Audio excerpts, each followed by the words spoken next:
Good evening, everyone, and welcome back to my match here on WWE 2K25. This one is an underground match as the human suplex machine Taz goes one-on-one against Minoru Suzuki. Now, I really am utilizing the... I'm really towing the line of outside the box here. I said I'd use anybody from the history of AEW, Ring of Honor, New Japan, or CMLL. Taz works commentary.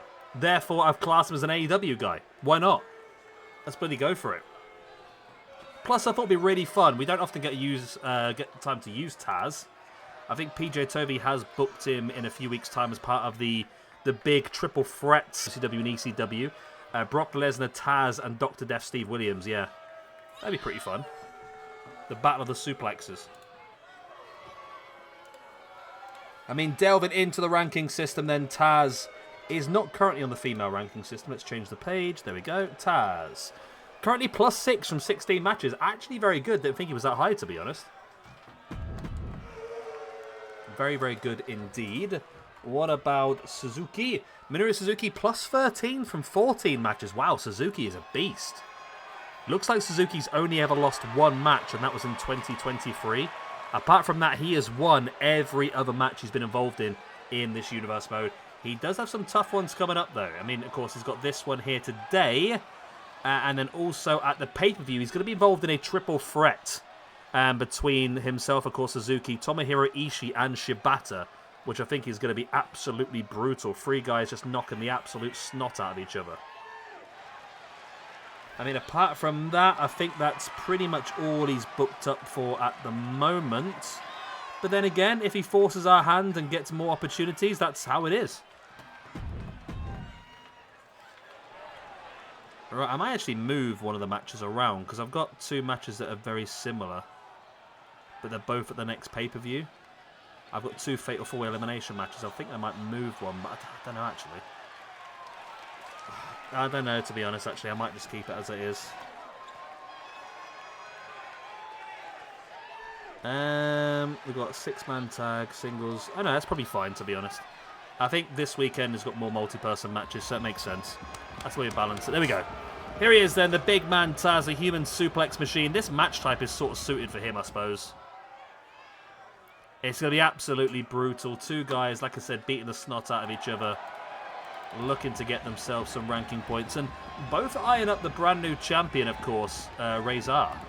Razor will be seen as a bit of a... I mean, he was a surprise champion for me. I weren't expecting it, to be honest. I thought it would be an easy point for Batista, but he won the championship. And I do think a lot of people now will be trying to force my hand into getting some opportunities to fight for that championship. It's not something at the moment I have plans for in the next couple of weeks.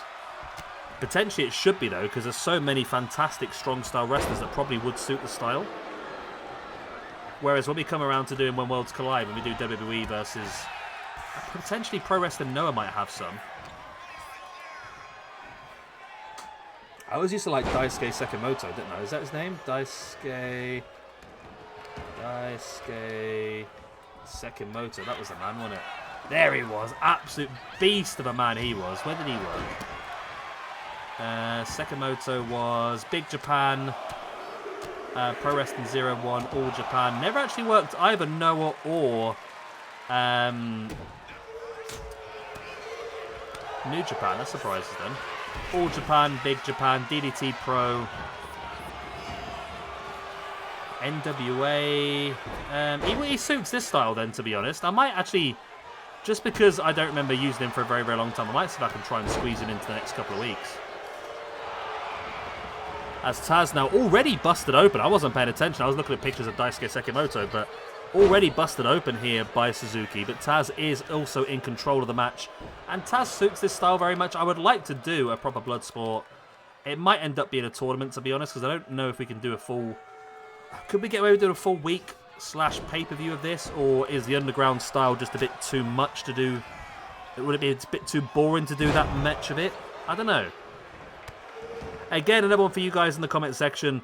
Do you think if we did a full week of nothing but underground matches, it might get tedious? Or do you think with the right roster and the right styles, it could be entertaining? Or do you think it's best maybe just to keep it as a tournament and maybe just knock out a few matches each week And then obviously just have a pay-per-view maybe at the end. Suzuki now working over the knee of Taz, brings him back up to a standing base. And now looking to lock in the submission on the outside. The octopus stretch, Taz able to fight free. There's the sidewalk slam. Taz now sending Suzuki straight into the ring steps. Boot into the back of the leg as well. We've seen a few underground matches recently. Some I want to try and get into more of a habit of using. And we do have a few more planned out for this week. On Saturday, we have John Moxley versus Kenta Kobashi. On Friday, we'll have Claudio Castagnoli versus Shibata.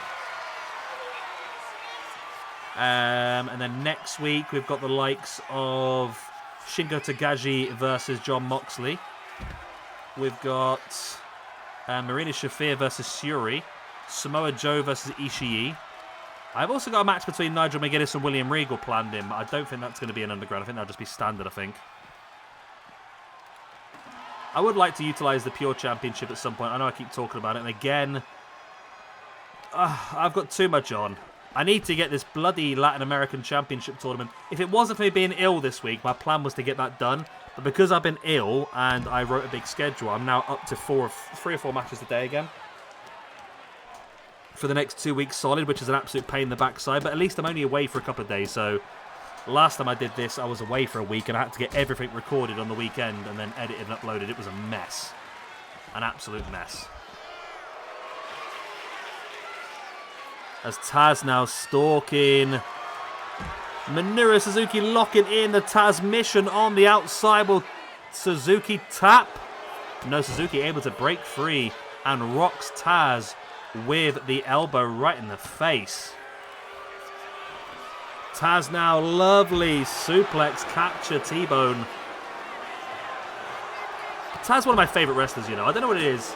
I just always really liked Taz. Out of all the guys from ECW, everyone was an RVD fan or a Sabu fan. I was much more of a Taz or a Sandman, to be honest. I liked Raven as well. I've said before how much I really appreciate the dark and twisted characters, which is why Raven was already... He was always up in my cup of tea, to be honest. I enjoyed Raven.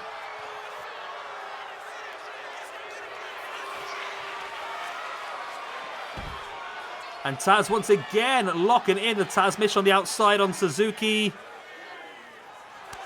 And Suzuki tapped. Suzuki has tapped. That loss then moves Suzuki down to a +12 after 15 matches. And Taz, with that victory, moves up to a +7 after 17 matches. Big victory for Taz. Moves him up to 58th position, which is actually joint 50th. And it was a really good match. He had good opportunities. The Taz mission locked in twice was enough to pick up the victory against Suzuki. The first time was so nice, he had to do it twice, and the second time was the effective one. The first one, Suzuki was able to slide free and rock Taz with the elbows. Just kept persevering. He knew what works. And that was a very dominant performance there by Taz.